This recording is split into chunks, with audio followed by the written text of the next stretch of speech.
The kids are down. The wife's asleep. So in 4 hours, you drank 15 Busch Lights. Yeah. Wow. Yeah. So at 8 o'clock, that's when you checked out and your wife had to deal with you. Night time. Night time. Yeah. Crack a beer. Pour a bourbon. It's After Dark. On ESPN Louisville Plus. Now here's Justin Soforo. Soforo. How do you Soforo. say Soforo? No, it's fur. It's fur, not four. That's why it's fur, man. Soforo. There you go. I mean, it's the same thing. Soforo. I don't know. Soforo? Soforo, my bad. No, Soforo. Here's Justin Soforo and Anna Tarullo. All right. We are back in here. Let me turn this down here. My roadcaster thing's messing up. It's just a little behind the scenes, just so you guys know. But welcome back in to another edition of ESPN Louisville Plus After Dark. I'm Justin Soforo. She is Anna Tarullo, as you heard, finally introduced into the intro there. But yeah. She's here with me today. How you doing, Anna? You ready to go? Ready to give Mark Pope the business? I mean, duh, nothing's new here. Okay. No, it's just do something weird and I did. Yeah, That's just all glitched good. out real quick. It's good. We're good to go. It's no problem. I don't know. It's the government trying to shut me down for my terroristic threats against. It is. It's Andy Bashir. He might be trying to shut you down as well. He's trying to shut everyone down. Andy, you need to relax, baby. You need to relax. Build the ballroom, and maybe this wouldn't happen. Exactly. Oh my gosh. We went all the way there. We went straight streamable there. Anyway, what's up, everybody? Welcome back into another edition of After Dark ESPN Louisville Plus. I'm Justin Soforo, and I don't know why now that side is glitching out. The government is trying to take us down, and okay, we're better. We ain't professional. It's just we're not professional. I'm sorry, but this is free. It's your free content, guys. Anyway, appreciate y'all for tuning in as always. One day we'll get this thing down. Today we've got plenty to talk about when it comes to. We're stuck on transfer portal news. I know everybody's excited about it. Everybody's hyped about it. Anna maybe not as hype as maybe as she would like to be, especially if it were, transfer portal recruiting and it was the John Calipari days. You'd have a lot more to talk about. But instead, we got to talk about Mark Pope and his struggles. His struggles that are happening there. We'll save that for a little bit later in the show, though. I just want to start and hit it from the beginning, talking about Louisville, talking about everything that's going on there, and talking about really Papa's in the house. If you're that's a throwback. If you remember the old commercials of Papa John Schnatter is back in the fold for the University of Louisville, and I guess there's a lot of questions to be had there. I guess when I tell you that, Anna, when I say that Papa John is back, what is your initial reaction to the University of Louisville and him mending fences, bringing him back into the fold, being part of U of L, especially, you being BBN, you've been seeing Papa John wearing that blue shirt, that same, I don't know if it's like a work shirt that he wears, you know what I'm talking about? It's that. Yes, I know. Yes. Yeah, it's like the pizza chef. Logo? It's like a polo. It's like a collared shirt with the logo. Yes. I knew his ass was loyal. It didn't mean anything when Papa was trying to use the ovens over in Lexington. Okay, we don't care. Yep. Get that trash pizza out of here. I did. Think it was odd that it warranted such an announcement, but I know as we discuss it, things you've said in our little pre-show gathering made a little bit more sense to me about why this is such a big deal. It feels political. It's like get my name out there for some publicity, and maybe you'll see a little jingle in your pocket. Yeah, I think there's a lot there when it comes to Papa John. He had said this. There were comments that were made. I need to find it and see if I can pull it up in front of me. I know I had my Twitter up a second ago. This time I was looking for Andy Bashir. But there were comments made by Papa John just saying that basically he's always been a supporter of the University of Louisville. Like he, grew up loving it and all that. And that he wanted to be back in helping them to succeed. And I think there's a lot to take. Let me see. Is this him? Is this his comment right here? Yeah, here it is. His comments. I can read it right now on the reconciliation. Issue the following statement. I want to thank Chairman Benz, Larry Benz, President Bradley, and the University of Louisville Board of Trustees for the thoughtful way in which they reconciled with me today by reassessing the university's decision to sever ties with me in 2018. The example they are setting today through their servant leadership is greatly appreciated and a positive sign for the future of U of L. I'm encouraged by the spirit of their emphasis on forward together, and I share that vision. The decisions made years ago were deeply disappointing and had real consequences for many people in the Louisville community. I am encouraged that the university is now taking a more complete and thoughtful view of the facts with clarity and accountability so that the truth may prevail. My focus has always been and will continue to be on supporting the next generation of leaders in academia and business and strengthening the Louisville community that has been so good to me through the years. Here, Lord, this is a long statement. The University of Louisville is near and dear to my heart, near with the strong ties to the School of Law, Mary Byron Center, meaning opportunities for coordination. And then they wraps it up there. But basically just talking about how he's always cared about the University of Louisville. He didn't say it, but he was using the University of Kentucky to get back at his ex at that point. But I would be remiss if we don't really backtrack a little bit and talk why the reason we're here to begin with. And, the facts of the situation, whatever they may be. I mean, there was a recorded statement of him making there's nothing else to say. Egregious, using words that you can't use, making statements you cannot use. Yeah, a slur. Many of them all. The reason I bring that up, and obviously, Chad, if there's people that are much more, you're able to comment on it better than I can. It's what I will say. We have my guy Sean, I know, who has commented on it on Twitter with me. So, if you guys want to reach out, definitely let me know your personal opinions. Those opinions are more valuable to me personally than my own because I am not really affected by it, if I'm being honest. I'm affected by it. Not exactly attacking me. That's what I mean. If it doesn't, I can't personally live your experience. That being said, supposedly some of the facts in the background there were him saying that it appeared or that he was set up a little bit, and it was basically what he was trying to say was they were doing I guess the people. And I'm trying to be very careful. And that's why I'm stuttering over my own words. You're doing great. Thank you. Thank you. Basically, whoever the people that were recording that conversation, that training, it was some kind of sensitivity, whatever it was. They were going at him a little bit and trying to get him to. What'd you say? Sorry, say it again. I said that we've all heard. That we've everybody's heard.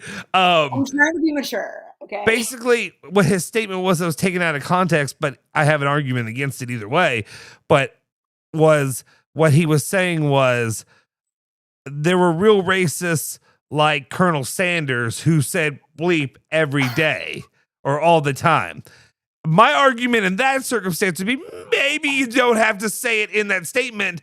It's not really necessary to say the word. You can literally just do what I did, which was say bleep instead of saying the word. That's my footage. The blank word. Also, why are you bringing up Colonel Sanders? It was a different time, and I feel like that's kind of that. It's not going to shock anyone that that's if he were saying that. No offense, or anything to that man's name, but why is he comparing himself to other food icons in Kentucky history? Let me tell you about Long John Silver's. Long John Silver back in the day, he wasn't too kind either. Said so many slurs once an hour. So right? Watch it. Yeah, it's stuff like that that just I don't know. That's my main issue. That being said, okay, I ain't perfect. I'm not the person to judge you or to condemn you or to say that you can't, make a comeback or whatever. I care about Louisville sports and I care that Louisville athletics is successful. We ain't got a lot of billionaires around here. We ain't got a lot of them that support the university. Maybe Kentucky has a few more than the University of Louisville. We just lost one, RIP Junior Bridgman. Yeah, I wouldn't say that. Yeah, that's the whole problem. Yeah, no. Yeah. R.I.P. Junior Bridgman. After his passing, we lost one of them. So Louisville now definitely needing guys who can, carry the weight a little bit. We've seen the amount of money that's been bled out from this university over the last few years. Bad decisions, good decisions, or not good decisions, but bad decisions or just difficult decisions, whatever have you. That being said, Louisville now needs to buy some players. And I mean, if you look at this transfer portal class, I think there's a little bit of things to say. And yes, maybe there could be, because we just had the university come out and cry poor and talk about how, Ohio State can't do this, Alabama can't do this, we can't do this, we're spending all this money, we're taking a loss on probably this upcoming season, if we're being honest.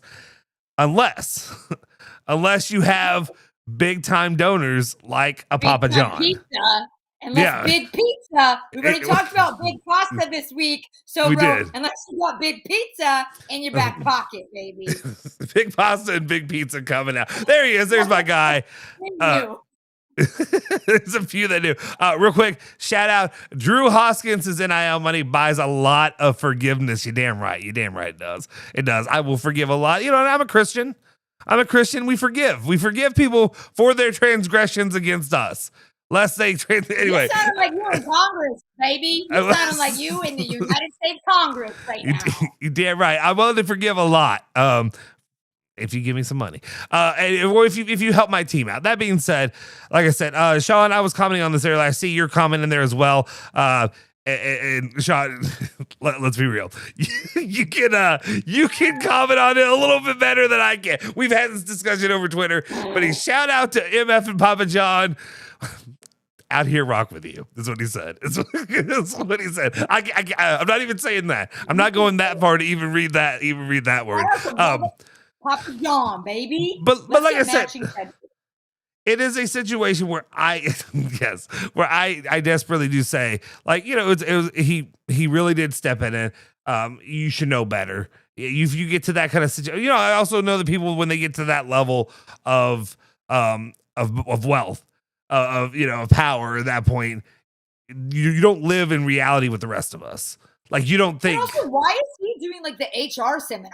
Like, why are you talking about that? Like, don't you have people on your parent? Why are you the papa in that house? I don't know if it's because. Well, okay, I'll tell you this. The one thing I do know about Papa John, and I say this because I had an older brother who worked for Papa John's back in high school, like in Shelby County out there. And like Papa John did the rounds. Like, he went in and checked in on all of his businesses. Like, he would show up one day. You don't know, you'll be out there making pizzas and Papa John's there. And he's in Shelby County and he's out there, whatever, doing it with you. But he would just rip. I was about to say rip ass. He would just fart. He would go in and he would just rip into you. Like, he went out there and people got fired. People got whatever left out there. Just, little peons on the totem pole or whatever. But like, if you were doing it wrong and you weren't living up to his standard, better ingredients, better pizza, Papa John's. If you weren't doing that, he wasn't having it. So like Papa John's, I mean, what I know about John Schnatter is, I mean, he's a shrewd businessman. He can be a bleeping asshole. Like to be honest, he is. He can be that way. But that's also how you're successful sometimes. So, I mean. And if you ain't slinging pizza the right way, Papa gonna find out, baby. Papa gonna be there. So, Papa gonna know. Daddy gonna know. It really is. So it's just one of those situations. So I don't know. I'm trying to see if it is working. I don't see anything. It doesn't look like it may be failing, because I was checking to see this was going to be our first time trying to stream on Instagram. I posted on Instagram too on my story. I was like, we're live on Insta for the first time, but you know what? Maybe they can just learn us early. They can learn us early, and that nothing works, but we're still trying hard every day. We're supposed to be. I don't know why it may not be working. We've tried multiple times. We'll figure it out. Come to YouTube. Watch it on YouTube. Jordan's on YouTube. Let us live. Okay, so that being said, Louisville basketball definitely has put more than their share of money investing in this transfer portal class. It is not done, and I surely hope it's not done anytime soon. But it's gotten kind of quiet as we've reached this weekend.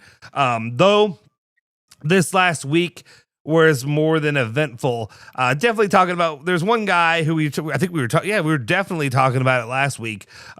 Louisville ended up they're finally getting their commitment from Alvaro Folgueras, who's a 6'10" power forward from Iowa. He was the one, if you recall, he scored the game winner against Florida in the NCAA tournament.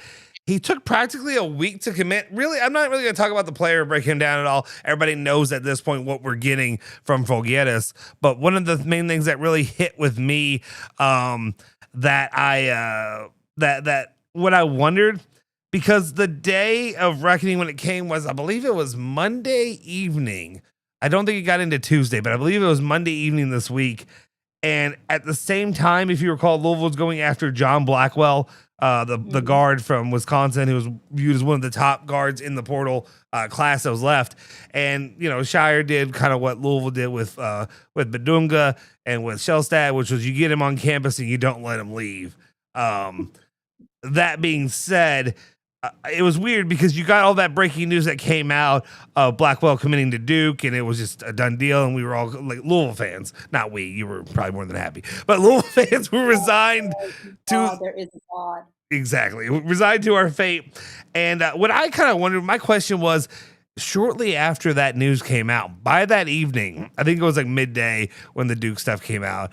By that evening is when the news broke that Folgueras had committed to Louisville, and there's just like, you know, the conspiracy theorist in me a little bit like sat there and be like, what's going on here? Because he talked about a long time about him being likely committed for like over a week.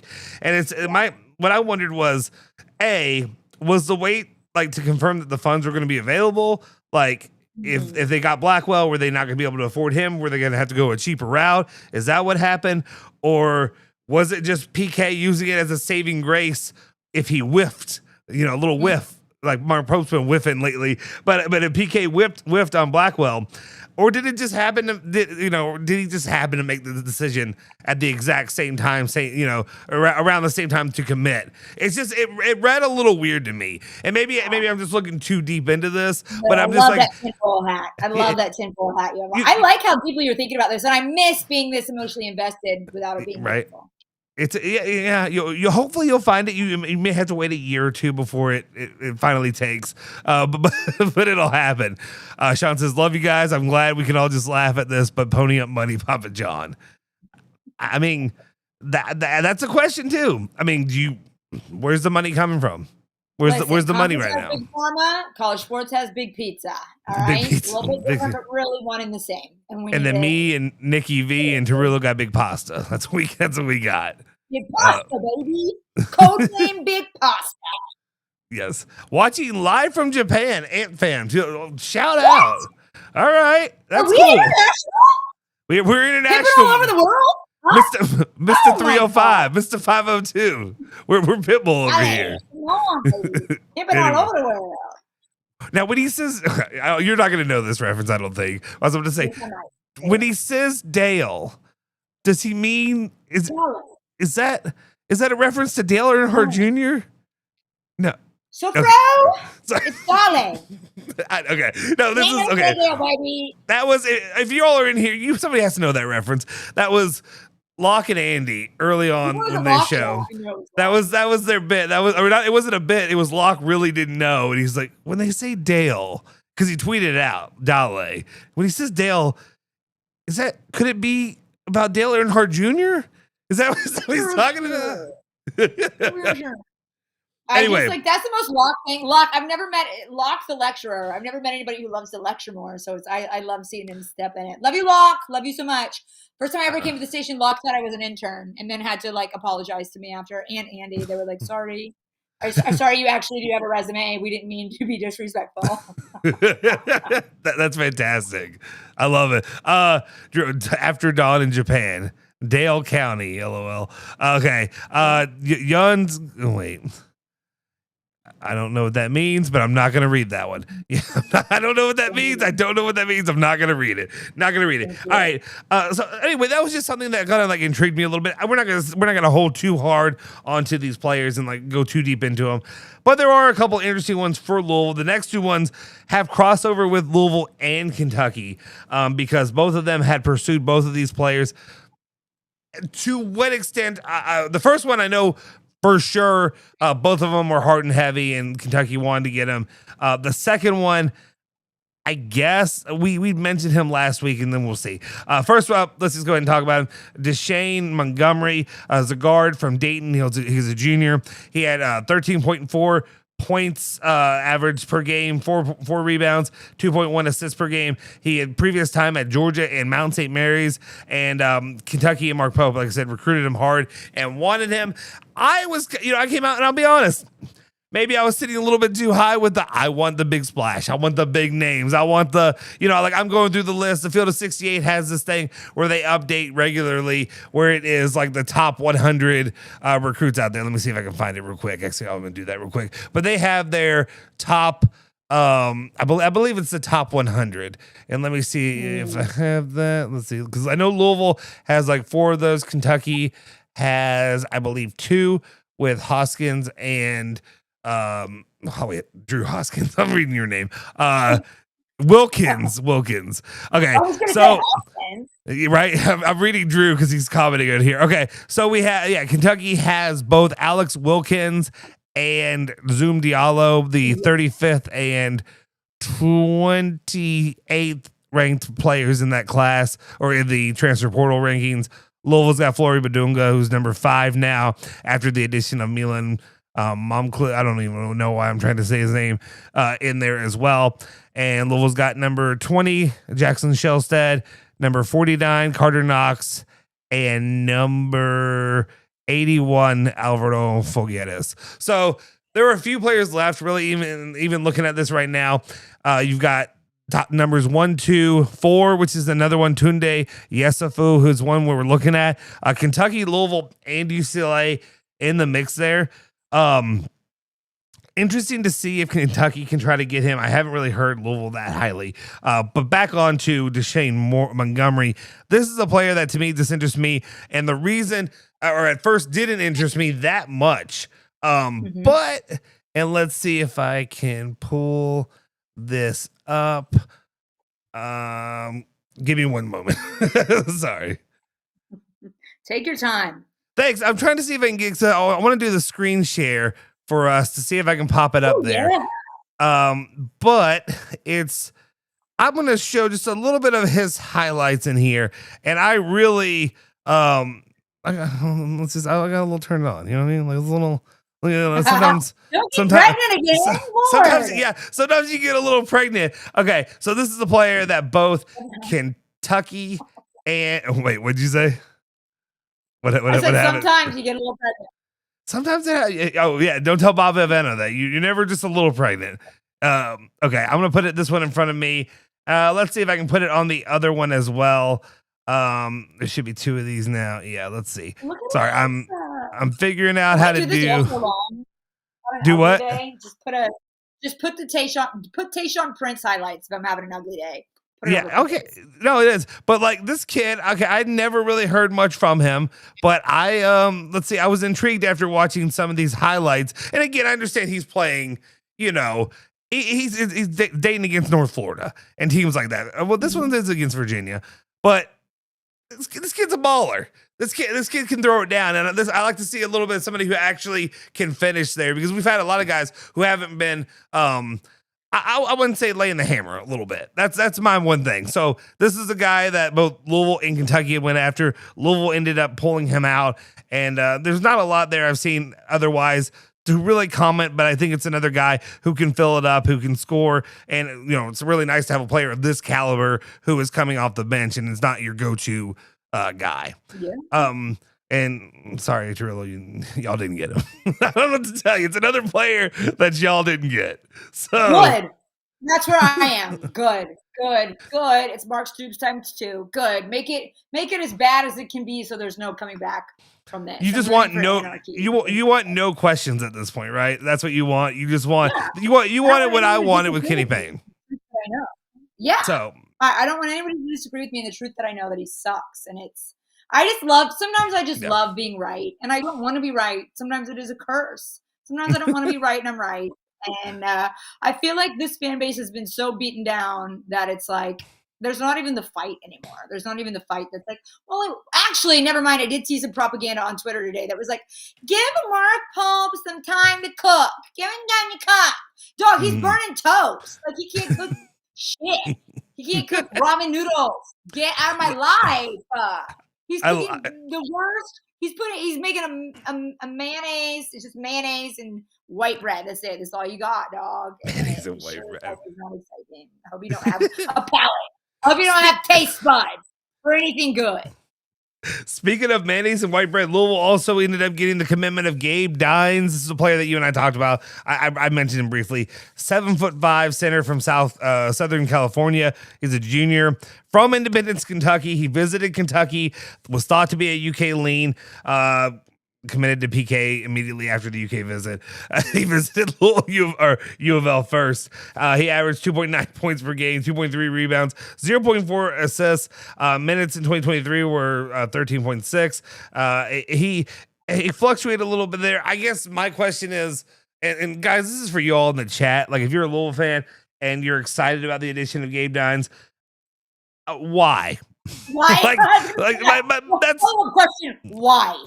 Well, my question is, like, outside of just pure size, like you get a guy of his size, like, you know, that's it. Like, he's 7'5". He takes up a lot of space. You've got him behind. If you look at him in the big man room, so I'm looking at him right now, Louisville's roster situation: Jackson Shellstead, Adrian Woolley, starting guards. You know, Jackson Shellstead is your point guard. Then you got London Johnson and Will Hankey. No offense, Will. We love you. We love whatever you're doing with the Diener show and all that. You know what's going on there. And then you got Carter Knox and Deshane Montgomery there. More along your three guys who play in the three. And then you got Flory Badunga, Alvaro Fogueres, and Gabe Dines there as the big man. I guess my question is was it necessary to lock him up now? Like, was it really necessary to go ahead and get the commitment? Because I would like to know, and I've seen all kinds of propaganda from BBN and people saying Louisville paid him $3 million, and I'm like, the fuck they did. If they paid $3 million for this player, you were out of your GD mind. And at that point, like, I want to know, why would you pay $3 million for a player that averaged 0.2 points per game, or no, sorry, 2.9 points per game, 0.4 assists per game, and 2.3 rebounds per game. 2.3 rebounds per game, and you're 7'5". You know what I mean? Like, what is the reason there? And what is the reason? Like, why? You know, to me, have a culture of, like, you know, a lot of physicality and really putting some weight and some muscle on some guys in the off season. Like, I don't think. Yeah, probably not worth that, but maybe Papa really is in the house, baby. Maybe Moneybags, McGee. That's what they're shelling out, but still not worth it. There's no way. I'm the one who's, like, just exhausted by all of this. I can't imagine being a coach, and it's not just because Kentucky is sucking. Even last season, in the off season, it's just like all the money and all. It's just so many metrics to care about that. I think I'm just it's information overload. It's exhausting. Yeah. How you continue when some of them pan out, some of them don't. It's different every year. I think, you know, Kentucky used to have a taste of that with Calipari, but it was a little bit more like predictable. Now I'm just like, it's just like NBA. It just feels like the NBA. You don't know who you're going to get. There's no real development. There's no real guarantee on who it is. It's just a money game, and it's all just what's the word I'm looking for? Not a bar. It's all just like a. I can't think of the word. I think I know what you're. Crapshoot. Okay. You know. I was gonna say a bleep measuring contest, but anyway, kind of a little bit. But okay, so I see a comment here. I see a chat saying rim protector, bro. He is a fly swatter. Okay, I'm looking at his. Last year he averaged 1 block per game. 24 through 25, he averaged 3.1 blocks per game. That's better. But then so he's gotten like he's degraded. I just don't see it. Like I don't really see the potential there, unless somebody really thinks that they can develop him outside of just, I understand you can't teach 7'5", but again, I didn't really think this is a player that you need, like, unless they barely spent anything. And like, I don't believe the $3 million, there's no way in hell they're spending that kind of money for him. That's asinine. That's just people making jokes on Twitter. Like, I would like to know how much money was spent for him, but I also just like, my question was this: a big with his size, was this really that important for PK to get, or was it just another easy way to have a manufactured win over Pope in Kentucky? That was my kind of question. Because like, if you look at Ali Khalifa, that's what that was year one. Yeah. But like, it's like you don't really need to do that anymore. Like right now, with the state of things in Kentucky, you don't need to do it. So like, you honestly, I'd be more than happy. Let Mark Pope have him.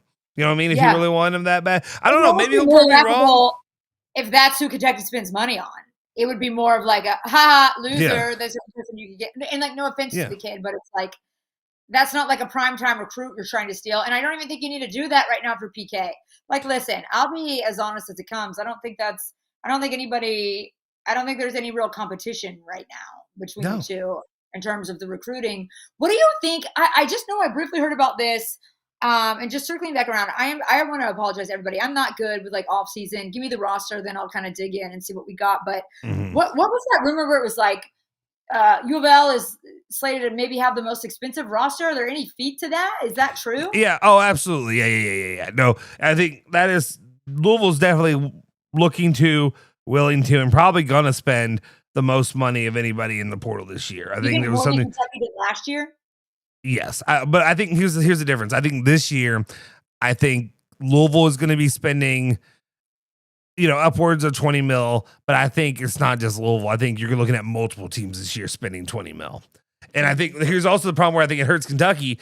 Maybe they're spending 20. I feel like maybe their pocketbooks got a little bit tighter and they're clutching it a little bit because of what happened last season. They're like, I don't trust this guy to spend this kind of money. Like, at least PK. And there are people, I've seen the argument and they've got good points. He doesn't have really a top 20 win. He doesn't have anything really to hold on to. A lot of the reasons, though, that PK didn't have those wins is they're pretty easy to identify. Like, I watched those games and it was like, I could tell you, and I ain't a savant. I'm a fan. I'm a passionate fan. I know basketball, but I'm not going to be the breakdown. I'm not like listen to coach like Mark Lieberman. Shout out him. Yeah. I can listen to him. He can see every little detail, every little maneuver or whatever that caused you to give up that score or whatever. Like that's not me. But at the same time, like, it was pretty cut and dry. And it was pretty easy to see where Louisville struggled last year. And it was, you had no big men, you had no physicality. Guys were just working them. I remember I looked at Jalen Carey, who plays for Tennessee, and I was salivating. I wanted him in the portal. Like, he's not even a top 100 guy, whatever. But like, just seeing the physicality he played with, it's the same reason like Jaden Quaintance. Why the few times that we did see him, I love that kid. I love his game because he reminds me of Montrezl Harrell. Like, he very much that kind of physicality. He had the high pitched voice. He had all that. And it's just like, just go play the him game. Like, please. And then Michael Brown right now, I guess his back's completely fine now. So go figure. I know that happens. Wow. Go figure. But no, I do think Louisville, and I think there's going to be multiple teams, probably Duke, teams like that, probably easily spending north of 20 mil. And here's what I think the difference is, that I've always admired PK for is that his teams play hard as shit for him. His play, just Conwell. I mean, there's something about him. His players really respect him. With Pope, here's how I feel at the end of the day, and I know I mentioned this last week. Even if you get Stokes, I don't care. I'm not going to be excited about it. After the disaster of last year, I think Stokes is turning into a little bit of an attention fan is the more polite way to say it. Whore. He'd say it. It's okay. A whore. He's a whore. Whore. But anyway, so it's like, all right, I'm already fed up with the antics and the showmanship of that. I'm not trying to do that. But two, let's say Lance Stokes, does Mark Pope have any type of track record of his players respecting him and wanting to play hard for him? No. Like, I don't even care if you get – I just feel like it stoops to – I don't care who you bring in. I don't care who you get. Like, when they were trying to make us excited over Brock Vandergrift. Like, I don't care. Like, I do not care.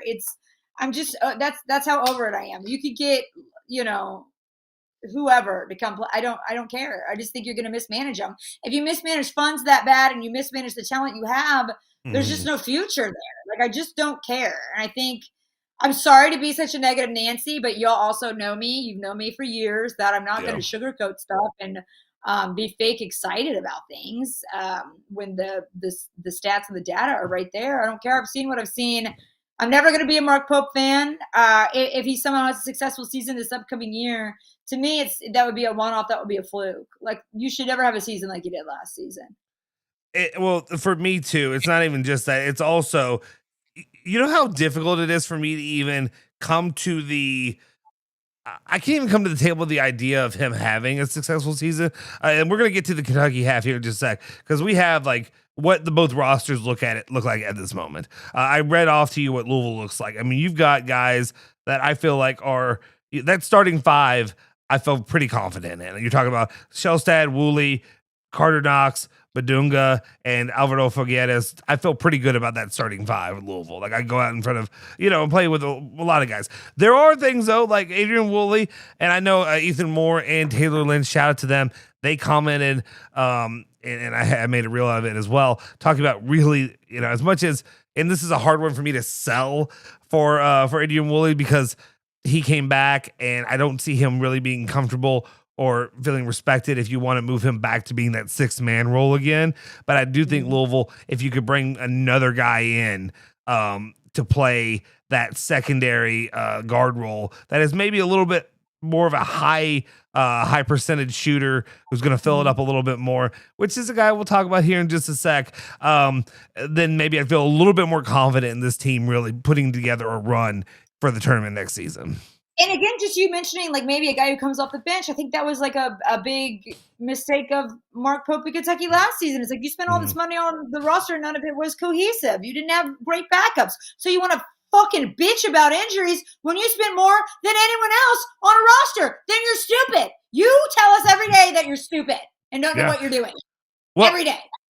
Well, additionally, that roster that Kentucky created, and I think again, I'm not tooting my own horn, but I created these reels that we put out there.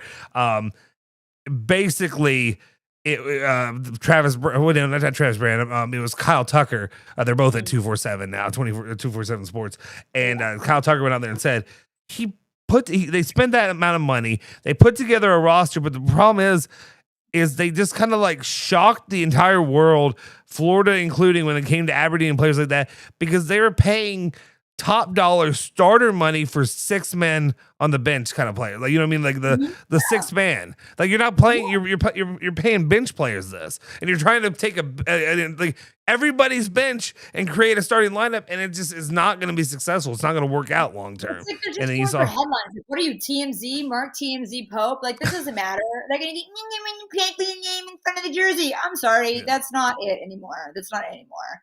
They want to play for the money. So, like, yeah, you could lure whoever in, a cheap person off the street, right, to play for you. But I really watched my language there. Look, I'm being good this show. You're doing good. You're keeping it clean. Shout out AmFam says, definitely excited to be a Cards fan this offseason. Great offseason additions. Definitely worth waking up at 1 and 2 a.m. to watch the games over here. Love the show. Keep it up. Thank you, AmFam. Guys, if you do love the show like AmFam does, do us a favor, like the video wherever you're watching it. We give you so many different ways now. It's on YouTube. It's on 2 different formats. You like the vertical, you like the horizontal. It's also it's supposed to be on Instagram, but I guess it's not. Well, we'll figure that out. I'm gonna do a test one, but it's on Twitter, Facebook as well. So guys, definitely do me a favor. And if you really like it, YouTube's the best place to really show us support and to help us there, because we put out all the normal videos that I put out, like the 10-minute, 15-minute videos. Those are all on there throughout the week as well, covering all the news as it drops. And I've got a little bit more free time now. I made a little bit of my day job switch, so I'll have more time to put out those videos. So I promise you guys now, I will have commitment to getting those out for you all. And I'll definitely hit you up this week. Hopefully you all actually get some money, because like last week it was, like some kid we didn't. We'll talk about him. Wayne Pointer says, I met Papa John and told him to get out his checkbook, and he said, okay, big dog. And then I said, thanks, Pimp Daddy. And this is a UK, I'm guessing the blue and white. So That there you sounds go. like it's part of a romance novel. That's beautiful. The thing is, I can see him saying that. Okay, big dog. Robert talking about your comment on the sandwich. You add a little fried bologna to that, and you have a meal. Little mayo, little white bread, little bologna, you're good to go. Drew Hoskins, you want him on the roster just so he can make Minute Bowl and Muggsy Bogues pick with PK. That's good. Classic Okay, that's pick, good. Hoskins. Classic pick. You got me that. On another one of our members, Walt Nicholas says we'll likely won't get much out of Gabe. He'll likely get pushed around in conference play. Well, you're positive just like me, Walt. You're positive just like me. I agree with you. He's 214, 7'5". Yeah, buddy. Yeah, 214 ain't gonna do it with at 7'5". Yeah. That's crazy. Strong lean will push him out of the way. And then yes, I do see this one comment. We're gonna get to that here in just a second, Walt. That's kind of where I'm going with this one. All right. So we talked a lot about Louisville. The last part I really had for this part of Louisville for right now is the who is up next. And honestly, I don't know. Like, I really don't know. But I do have an inkling, and I'm wondering if there's a reason they're holding a little bit back. There's a few guys you could go out there. Obviously, we talk about Field of 68, some of the top guys left in the portal. Does Louisville want to spend some of that money? Tunde Yesufu is a guy that I would love to see Louisville pursue and get. I think it still feels like UCLA, and I'm sorry, like, I know Kentucky is heavily involved there, but like, until I see them do something respectable, which is just sad. I'm sorry, even for me, guys, even for me being a hater all my life, it's sad to see Kentucky in the straits they are. I'm guessing this is what it felt like a few years ago. No, I was never sad about it. Okay, damn it. Fair enough. It was like all the prayers came through. Fair enough. Tunde Yesufu, though, is one of those players that I would love to see. He could fill it up. He'd be a guy that could really do that for Louisville. That being said, there is one big, situation that we got to talk about, and that is the potential, and Walt Nicholas kind of covers it right here, the 5-5 rule going into effect before the season if we could get Conwell back. And that's the interesting one. It's another one Kentucky fans are looking at because they could go back to the Otega Owe fountain again and try to get him back for the 5th year. But I think that's something where guys are watching. If you saw Rick Pitino made comments about it, being like, "Oh, no, we don't want that." And I think that's mainly because Rick has already spent most of his money by stealing players from Louisville, Kentucky, and putting together this roster. So he's like, "Oh, it's great. I do too. Fredo, Mark Pope is Fredo." Yeah. And Ricky P is Michael Corleone. Yeah. Oh, absolutely. But I do respect it. I do, there's a level of pettiness of Rick. Because I'm like, yes, those are great players. I think Quinn Ellis is a great player to go after. It's a guy that I really wanted at Louisville. Donnie Freeman, I think, is a really solid one. I liked him too. I wanted Louisville to go after him as well. Not as broken up about that one, but it did just feel like that level of pettiness is everything that that Rick Pitino has going after UK and U of L. That being said, to me, I think this may be the best situation for Louisville. If they can get Ryan Conwell back for a 5th year, if they're able to do the 5-5, then if that does get, if that goes through, then I think that would be the best situation. You get a guy who can fill it up, guy who Louisville relied on throughout all this season, stepped up in the moments when Michael Brown Jr. was pretending to have back issues and all that. I don't. There's not another guy outside of if you get like Tunde Yesufu back. I don't know who else I would. Your favorite brunettes. What's your opinion on Casey Pryor? Better luck next time. Better luck if you get another year where your 7th year, whatever you're looking for. Godspeed, but it ain't gonna be at Louisville. I don't know. Like, I liked him to begin with. He failed. It was a failure. Do you think I don't know. Your name is about us? Your favorite brunettes? Could be. It could be. It could be. Wayne Pointer says we're on the rise.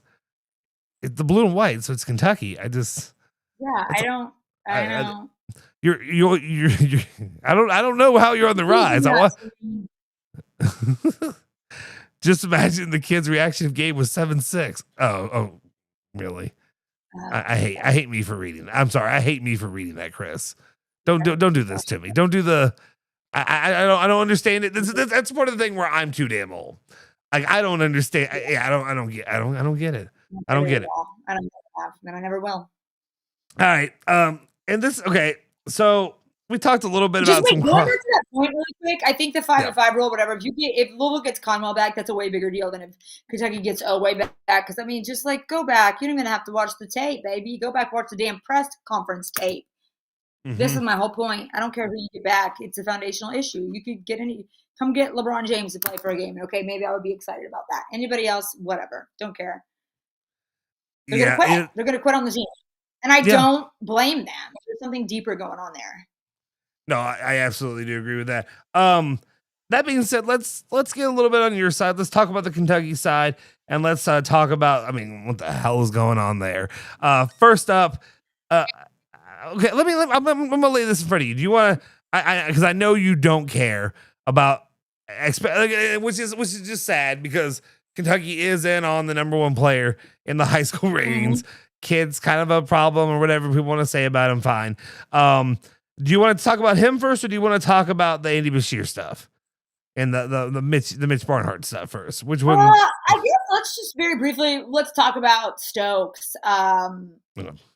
You know, even if they get him, at this point, I feel like the saga has dragged on too long. I don't want a whole season of like, oh, look, I'm in a tattoo shop and there's a UK game on in the back. And what does it mean? It's like, college basketball shouldn't be all about like the branding of like, when am I going to announce? It just feels like it's a little bit cruel. It's a little bit weird. And I think people do play on the Kentucky's fan base of being so involved and caring so much.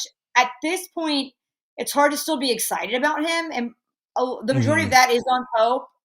I would expect him to mismanage Stokes if he got him. But now with Stokes, it's just like, and I know it's probably not even the kid. Like, I'm sure he's got a whole team around him that's telling him to do these things. It's going to feel, it's like, you know, the Shaden Sharp thing was what it was. A lot of it was an injury, whatever. I didn't hate that kid. A lot of people did. I understood he was doing what was best for him. And why not, you know, configure it in a way for you to make a little bit of money, do what you got to do, right? But for this to start this early in the offseason, the whole thing feels like propaganda. It feels like a brand. It feels like you're just like some kind of basketball influencer. It's like, I don't want the emotional roller coaster having to deal with that all season. Maybe if there was a coach there who could coach him up and handle him and like accrue some respect from the kid, but he would dog walk Mark Pope. He would dog walk him and his team, and whatever they said would go, and it would just be the Stokes show all season. Like, sure, yeah, maybe it would be a little bit exciting, but I think things are so bleak and so negative that it's like anything that on paper would look good that could happen, I'm going to find a way, and not even on purpose, I'm going to find a way that it's not going to go well. And I think that just means you need a head coach. If things are looking bleak, if you're kind of, you know, you're seeing maybe you're feeling like you're running on empty. Maybe you don't have the energy to go on. You don't have the fuel that you need to go on. You can reach out to our friends over at Juice Fuel. If your car runs out of gas, just like our guy Creighton did, driving down through old Louisville, wherever he was, you can call our partners, our friends over at Juice Fuel. They bring the gas straight to your car at home, at work, wherever you are. Skip the gas station for good. Use the code THEVILLE and get your first month of VIP membership free. And make sure you download the app today so you won't be stuck waiting around, maybe in some shady areas that you aren't going to feel comfortable with. That being said, in an uncomfortable situation that we are, which is talking about the Tyran Stokes situation, I did want to talk a little bit, going off of what you said, just for people, in case there are people that, and I always live, and I need to adjust the way that I do this, but I always live in a circumstance of, I think everybody who's watching these videos is like you or me, and like just lives and dies, or at least like me, especially when it comes to Louisville, like just lives and dies on Twitter, keeping updated to to everything. So for people that don't know, right now, the latest that we have here, Tyron Stokes had put out number one high school recruit, had put out Kansas, Kentucky, or Oregon in one of those graphics. This is a graphic that dated back to October, actually. He just reused that graphic because I guess Oregon's back in the picture. There's also been a little bit of scuttle about Louisville lately. I feel like that's a little bit more Louisville fan manufactured than it actually is about the program or with Stokes there, because I've really heard nothing there. I don't think it's happening, but for some reason, some fans, and I think I know there's been a lot of people that have like cut sound of Mabin and Rummage that have been saying, like, you've got a guy who's local, who's from here. If you have that money to spend, why not go get him? And I kind of agree with them. Like, you have a guy who's from Louisville, whose family or friends and all that, or fans, I mean, and you have a guy who's 6'7", who has the ability to play, who's got the physicality. He may be a bit of a nutcase or whatever, but we've had plenty of nutcases here at Louisville. I'd be happy to get another one. That being said, Jeff Goodman is, though, reporting, loosely-ish reporting, that Stokes is announcing tomorrow on Monday. He even said, though, that he'll believe it when he sees it. So that's weird when you're going out on a limb trying to report something, but then being non-committal as he's doing.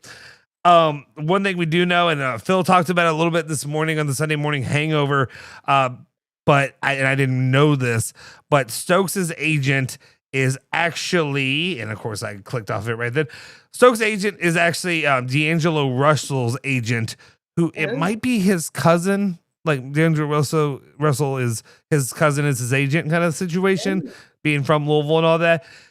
And one of the things that D'Angelo Russell's cousin told him at that time was that he basically felt like he needed to get out of town, like go somewhere else, try something new somewhere else, like go to Ohio State, if you will. And that's what happened with D'Angelo Russell. If you will. The one thing that we're wondering is there a chance that maybe they're doing the same thing here? Is that why Oregon's back in the picture? Because we know, to me, okay, and that's the big question. What you brought up is what's the bleeping hold up? What's taking so long for Tyron Stokes to go out there and just pick a damn school?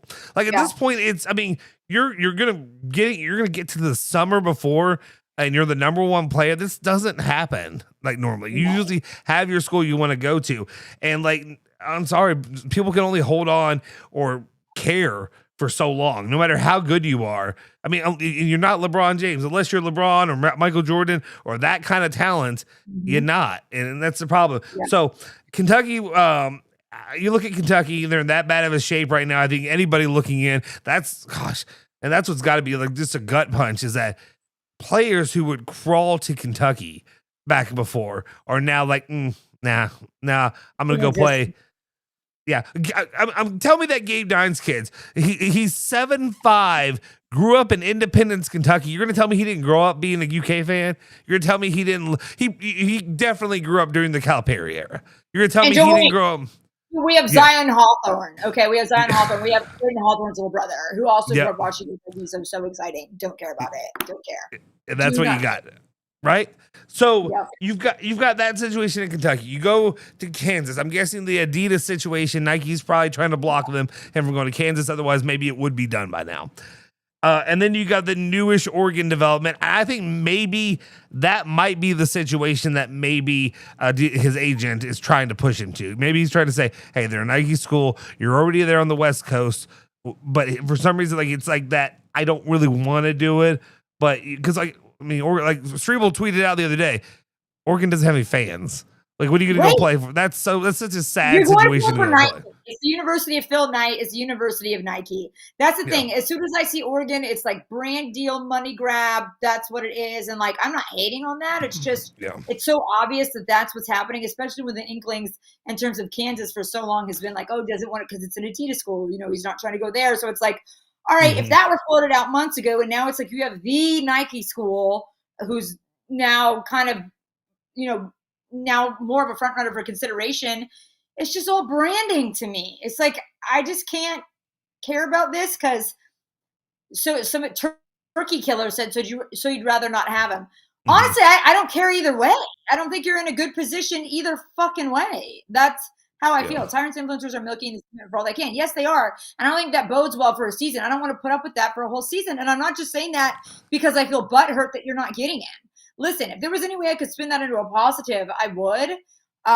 But at this point, I think everyone's like, it just reminds me of a guy who's like telling you this to make you feel good for a second. And then he's going to string you along and play you. And you look so stupid at the end. Like, you were dumb. How didn't you know that that's what was happening? And on top of Mark Pope's incompetency.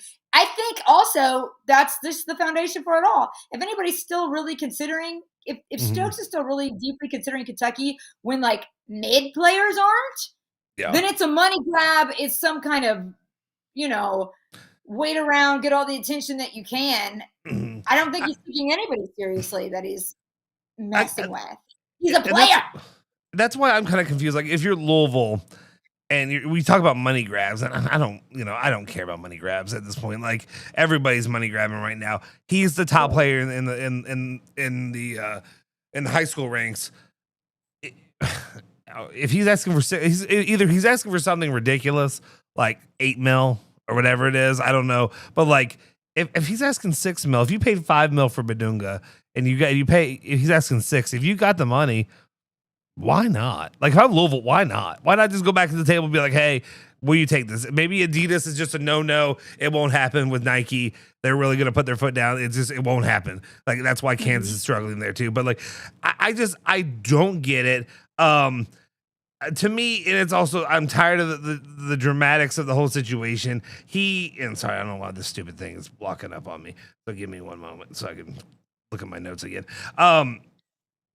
It's interesting though to me that it won't get done, and I don't know if he's milking the attention, but the problem is like at this point it's that girl that you keep asking out on a date, and I always go to these references, but it's kind of true. It's like at this point, and then she finally is like, after you've moved on, it's like, oh yeah, I'd love to. It's because she loves to be pursued. She just wanted to have that continue to happen, and then once you stop doing it, then it's like, oh wait, no, I was actually like, okay, no, I'm ready now, and it's like, no, they ain't ready anymore. Like they don't want this. It's at some point it's not cute anymore. It's just not. No, it's not. No matter how attractive you are, it ain't cute, Tyron. You're insane. You're insane. And I agree with that. It's just not cute anymore. I'm sick of it. Even if Kentucky had another great roster put together that you didn't need him as much, it would still be irritating and annoying. I just feel like we've been talking about it forever, for half of Mark Pope's tenure there. So I don't care. Mark Pope's going to fuck it up if he gets him. You think that kid will respect? He can't even respect anybody else in the recruitment game right now. He wants to do all these little Easter eggs and piss people off. Yeah, that's going to go over well with weirdo Mark Pope trying to coach him up, I'm sure. That was a big part. Sorry, you did bring that up earlier. That having the little UK game going on in the background. And just like for people to try to do, KSR and people did it where they went down and we found this is the exact game that they were watching. And it's like, I mean, dude, who gives a fuck? It was a Kentucky game. It didn't matter what game they were watching. He just picked a Kentucky game and he had it on. Torturing us. Why are you psychologically torturing us? I'm not for it. Okay, I'm not for it, and I don't care. But even if they get him, what does that do? Like BBN, what does it do for you? Because like, tell me. Okay, I'm looking right now at the roster. Here's the roster you have at Kentucky, and then you're gonna break down this latest player for us here in a second. Can't wait! I can't even say his name. Right. So, returning players or incoming players for Kentucky, you've got a team of 4, 8, 10. 10. Wait, I thought it was 11. I guess it's not. Okay, you got 10 players.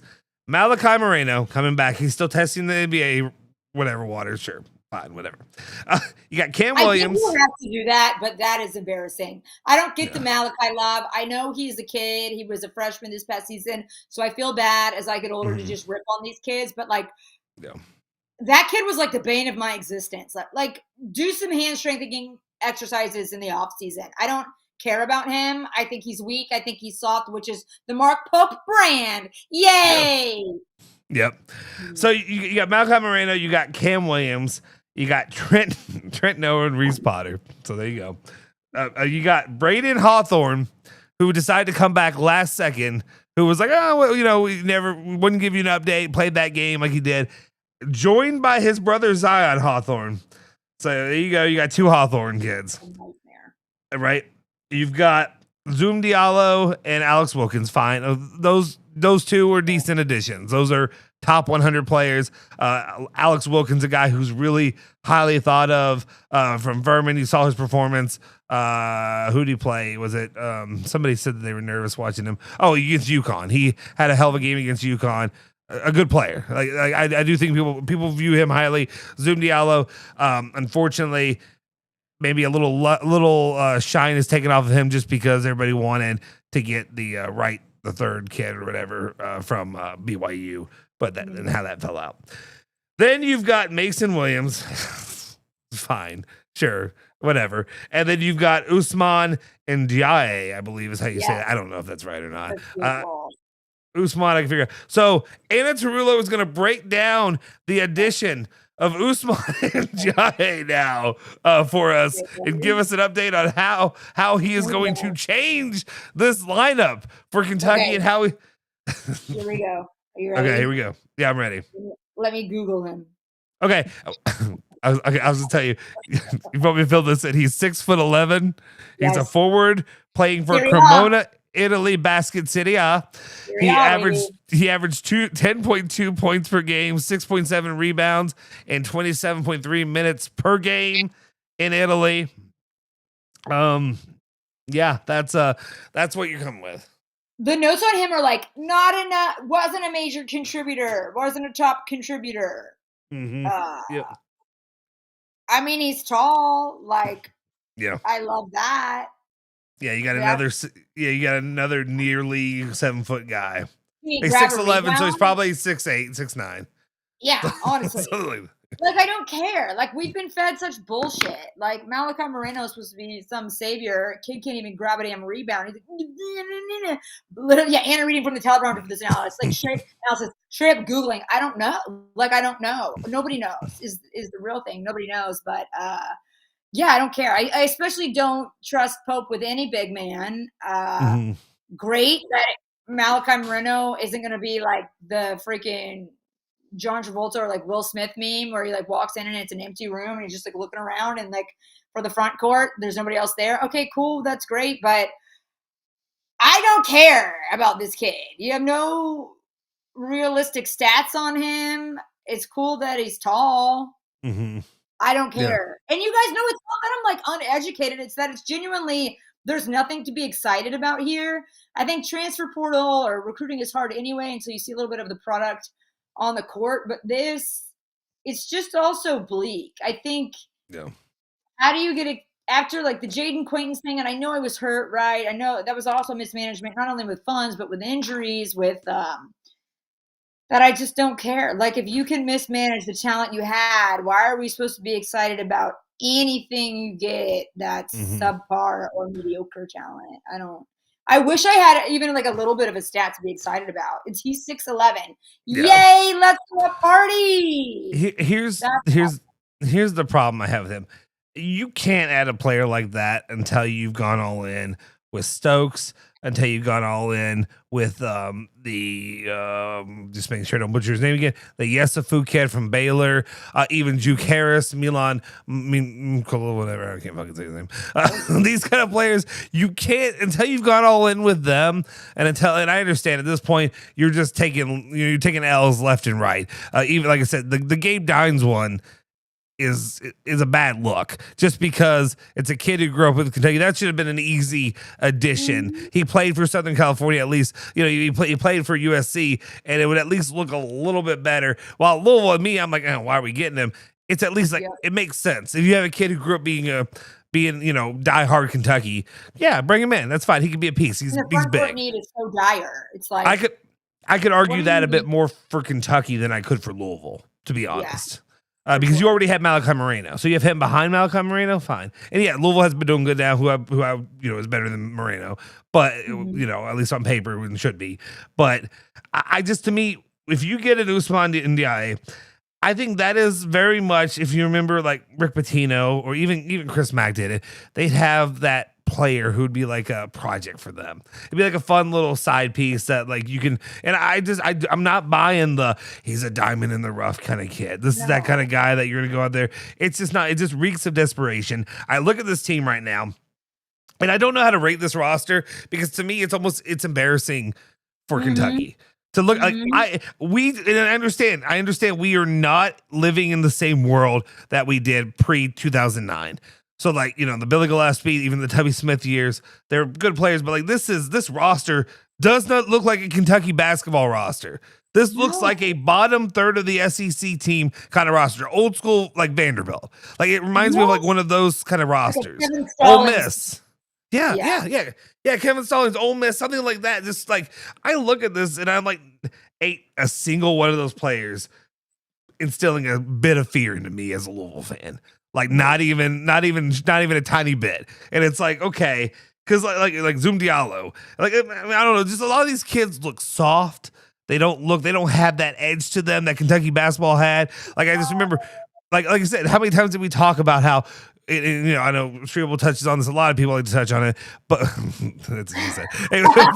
but it's one of those where like Kentucky basketball used to win the game before they even played the game because you could just see they got guys who were physical. They had the size of it. You had Anthony Davis, who was a freak. DeMarcus Cousins, Willie Cauley-Stein, guys like that. Like, gosh, how far are we divorced from the good old days of Louisville and Kentucky basketball? It's hard. I'm not going to say that about Louisville because right now, we'll see what happens. I've been consistently negative on my experience with Louisville, but they are doing all the right things in the offseason to build up some kind of excitement. At least give me like, all right, sign me up for this year. I'm ready to go. Like I'm watching this. There's still multiple spots that I would like to see filled for Louisville, but they're getting the right pieces. They're making the right moves that at least get me invigorated, get me excited.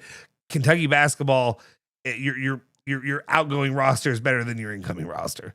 Yeah, and like what moves are you going to make that you didn't try last offseason, especially with coaching changes and all of this stuff? It's like none of it worked. The problem is obviously deeper than that.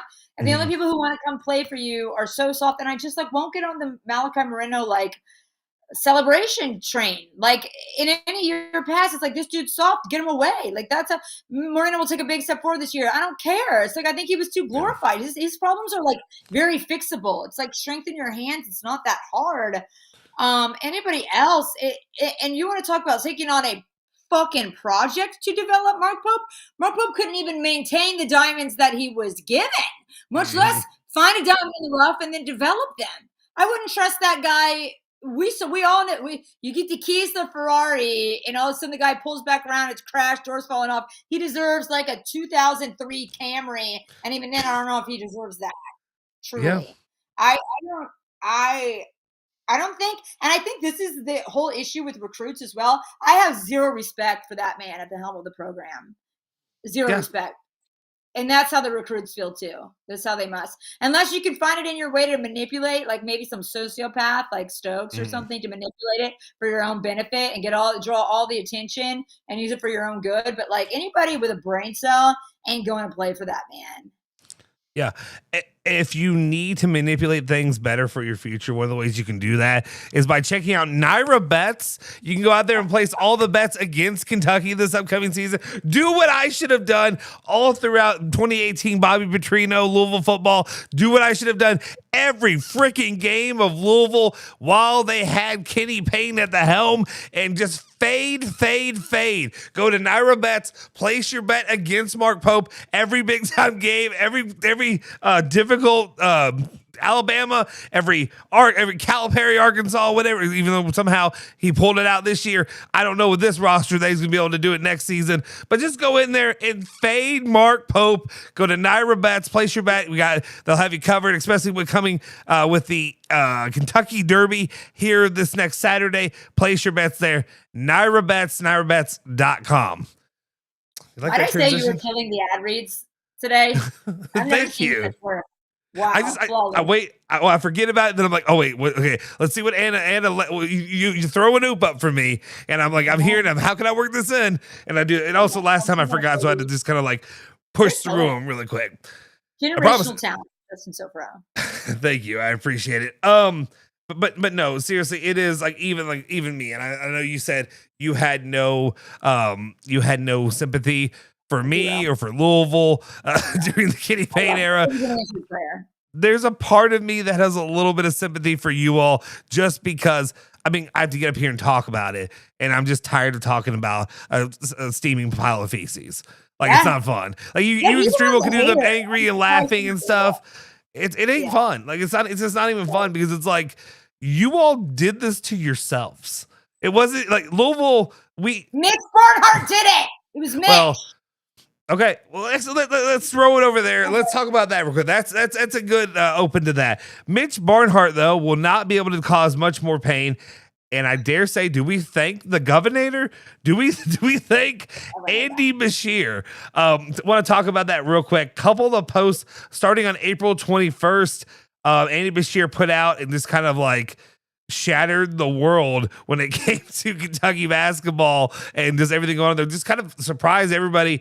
But Governor Andy Beshear put out a statement saying, I am losing confidence and growing increasingly concerned with the management and decision-making at the University of Kentucky. My concerns include the creation of a new $1 million job that has no defined duties and the announcement that the new Dean of Law was the only candidate not recommended by a law school faculty.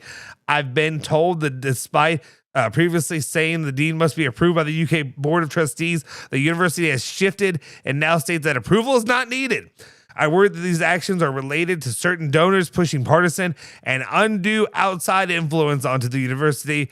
Get the Republicans out is what he's saying. I hope students, baby. He's not being benevolent out of the kindness of his heart. It's politics. What are you going to do? I hope students, faculty, trustees, and the community attend this week's board meetings and ask the tough questions that should be answered. Followed that up, I think this was a day later. And he said, since yesterday, I've received countless calls and messages agreeing that the University of Kentucky needs to reconsider its recent actions. The fact that a political party defended the law school dean appointment is telling. Kentuckians deserve a nonpartisan university that doesn't waste taxpayer dollars. We also deserve real oversight that will tell UK's administration no when it comes to making a mistake. I hope we will see the oversight in that meeting begins today. I personally don't have any interest in talking about the law school part and about some of the partisans, and I'm not trying to get political on this show. That ain't what I'm here for. I'm talking about the sports side. I don't know. Do you have any opinions that you want to get political on? Isn't it ever involved with each other, especially with NIL? And I just feel like college sports has become just all politics. Also, I don't want to like go in here and act like Andy Beshear was doing some benevolent thing to save the university. It's like, no, it's like you're trying to get more people running for president. You're trying to run for president soon, okay? That's what you're trying to do. You're trying to like garner all of this support by doing this. And all of it is like, oh, like the crafts are too involved and the Republicans are too involved. Okay, fine. Like it's politics, I guess. I wish it weren't that way. That's what you got to do. Mm-hmm. But it's also just what a sad state of affairs that's what it takes. It should have happened. Oh my, like, this is how I felt with LSU football, right? Like, look at and I know it was a little bit of a disaster too, with the governor and whoever stepping in and being like, listen, we're going to take over and this is how it's going to be done. And maybe that was a little bit of the playbook, right? But I don't think it was even like, I don't think Andy Beshear cares that much about Kentucky sports. But that's what needed to happen from the top down. It has been, Kentucky athletics has been mismanaged under Mitch Barnhart. And it's sad that it took this long for the state or whoever to step in and even have an opinion when so much of your money is involved in that university. It should have happened a long time ago because there was no authority. There was no check. Mitch Barnhart, the fact that there wasn't. Yeah. See, am I frozen? No, you're good. You might. Are you frozen on your end? Because you're fine. You're fine to me. All right. Well, you're fine to me. I can see you fine. You're not frozen on my end, so I think we're good. But the one thing I'll say is, and that's kind of like the issue there is like they were completely unchallenged. They were saying, "Hey, Mitch Barnhart's retiring." But he's getting this $1 million fake job. What was it that what did our guy TJ Walker say? TJ Walker was somebody. He's like, who's going to be the something resource manager?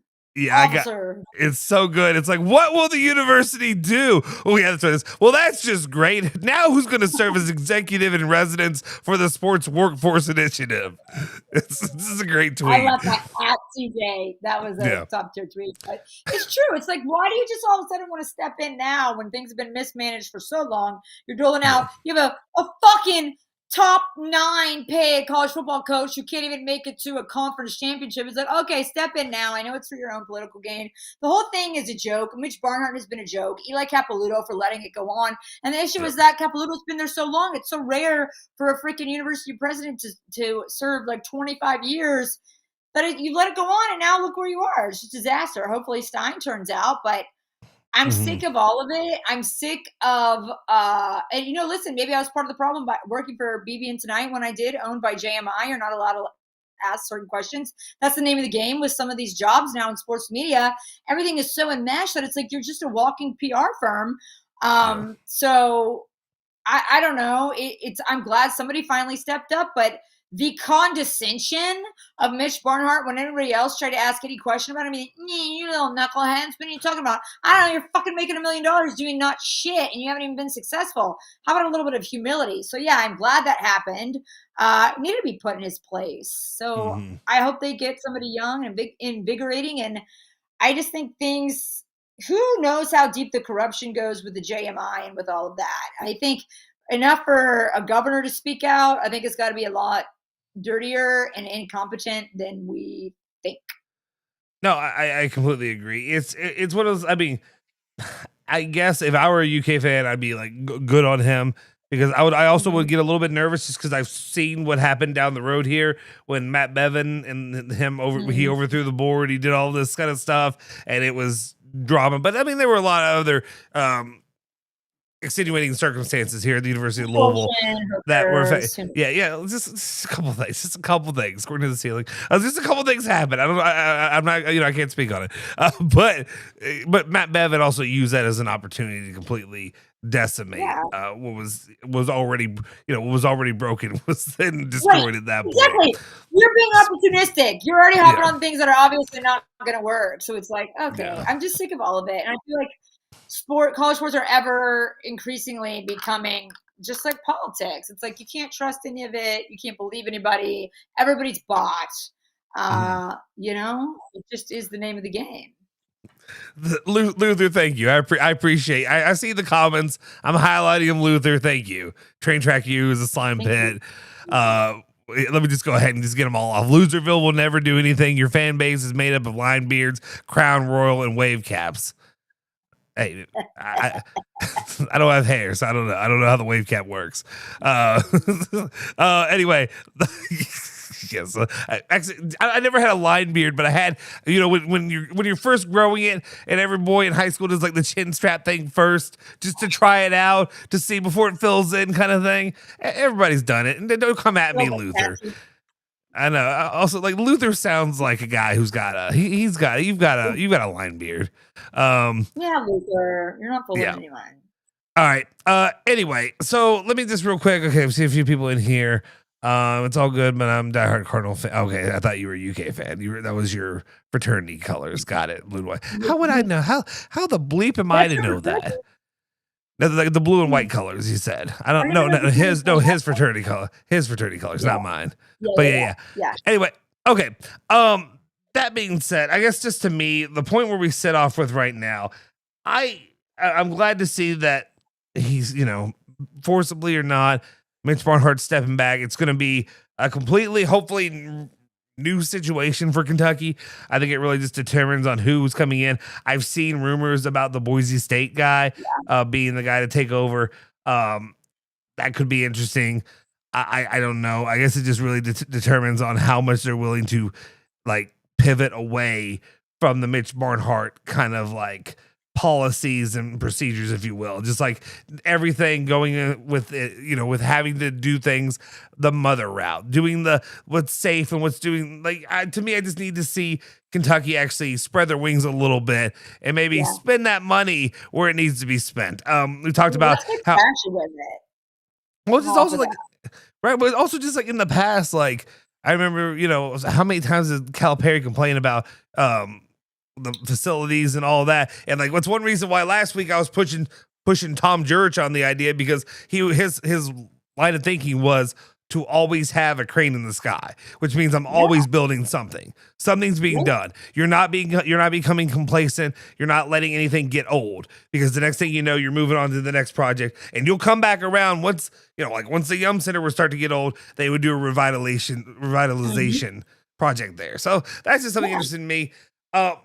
This little bit, and we've been going on for an hour and 20 minutes now. I don't know if you have anything left in the tank, but I feel like I would throw this on there. Let me see if I can just get the sound up. This week's Sunday sauce. It's just it's a little spicy meatball, basically just from Anna Tarullo, and this is just really just her position to go at Mark Pope, to crush Mark Pope some more, or if you want to give him some advice on how he could win you back this season. But I feel like I know what you got. Leave town, change your name, and quit speaking the word Kentucky. Leave town. Do the thing a man should do, and take the higher road, and just know that you're not man enough for the job. Sorry. Yeah. There's nothing you could do. And I hate that sounds like such a lazy opinion, but it is a true opinion. It is a true opinion.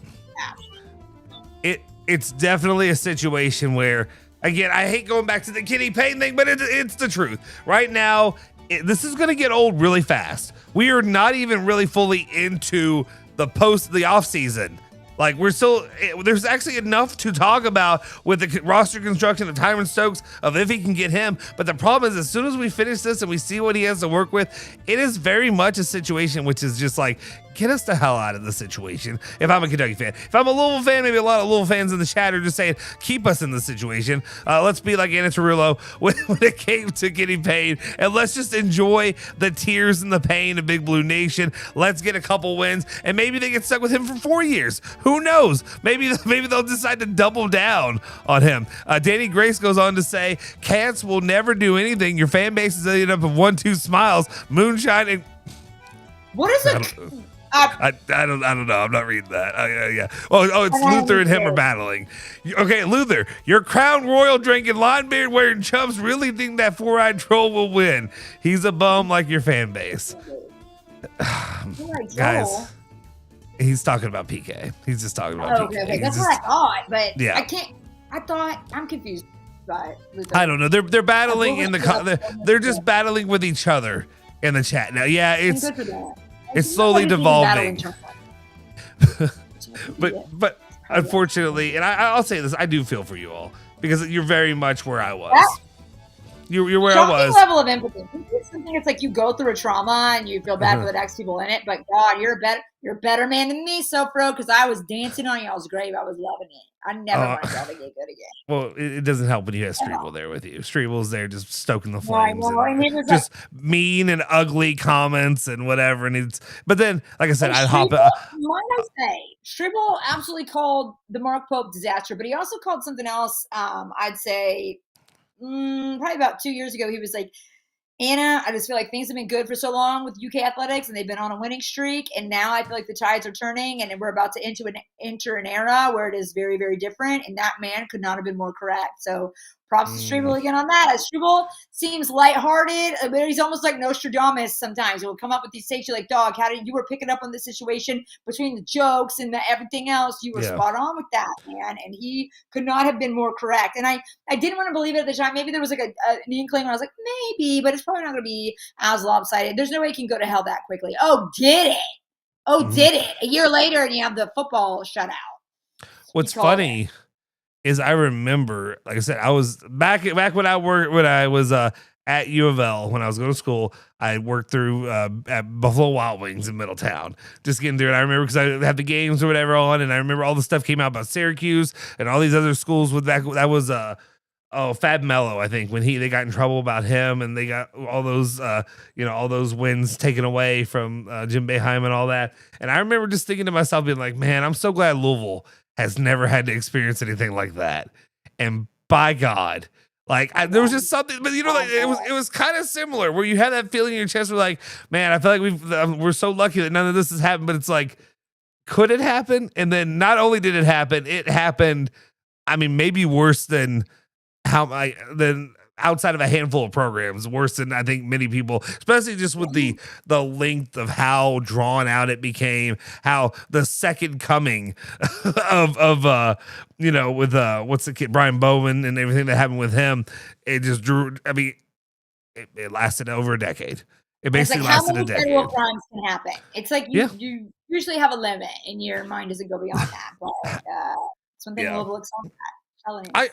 And the last thing I'll really touch on in this, when it comes to the Mark Pope stuff, I feel like it's going to get tiresome of crushing him, but I feel like maybe we'll be able to get that energy back once he's in your face again, and you just look at him like pissed off, like we did with Kenny Payne. But like Mark Pope at least has recognition of like his failure is not okay. Like Kenny Payne was defiant in like making excuses and saying that it was all your fault that I'm failing and not mine. Mark Pope is I've never seen Mark Pope. Has he done that? I haven't seen him do it. Yes, he has. Okay. Remember, like his first interview, like after this season, and he was like, "Well, compare the last 4 years of Calipari to like." Or whatever, these 2 years, it's like, why are you including the COVID year, you weak ass sauce? And it's like, he wanted to bite back about that. It's like, okay, if we want to be a man, if we want to do statistics, how about we compare, you're the only coach that has ever reached year 3 or who will ever reach year 3 without a fucking Elite Eight. Like, if you want to play that little game and you want to do, no, I think that he's a fooler. I think that he's a fake. And he wanted to come in. He's just like dating a guy who's not emotionally mature or something. And they want to come in and be like, I'm really sorry that I did that. And they want to get all your sympathy. But then if they really do something fucked up, they'll be like, well, it's your fault. And you were the one who expected these things. It's like, no, I think when the heat really gets turned on and he really starts failing, he doesn't handle it well. He snaps right back at you. But if the situation or like the discretion, whatever it is that people are mad about is minuscule, you can be like, I am so sorry. It's just self-flagellation, right? Like, I'm sorry for doing that. I mean, it's my bad. I want you guys to know I care, until it's real and the heat is really turned on. No, then he's like a little weenie about it. I have no respect for him. And I wish that weren't the case. Like, I wish I weren't being such a bee about it, but I cannot help it. I either have respect for you or I don't. I can't fake it. Yeah. Well, the reason you brought that up and talk about the stat picking, and it reminded me of this stupid bleeping post by Morehead State. The Kentucky D1 wins having the most in the state over the past 6 years. And I looked over it and I was like, really? The way that they stat picked that. So you're including Louisville basketball through the last season of Chris Mack. You have him.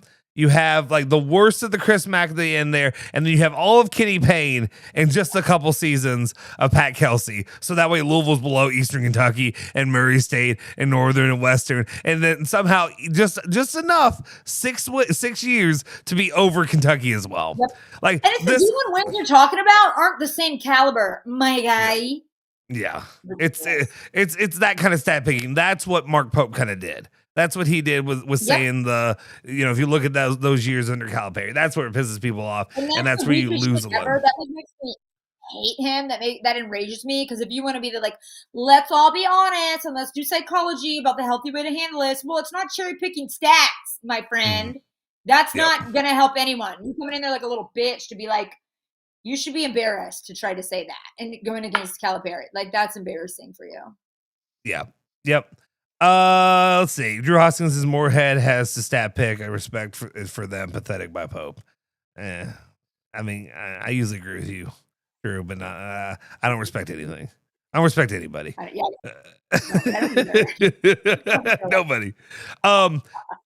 Anyway, okay. So the rest of this week we have. So right now, basically, what I have that I'm looking at is we're just keeping an eye on who Louisville and Kentucky pursue.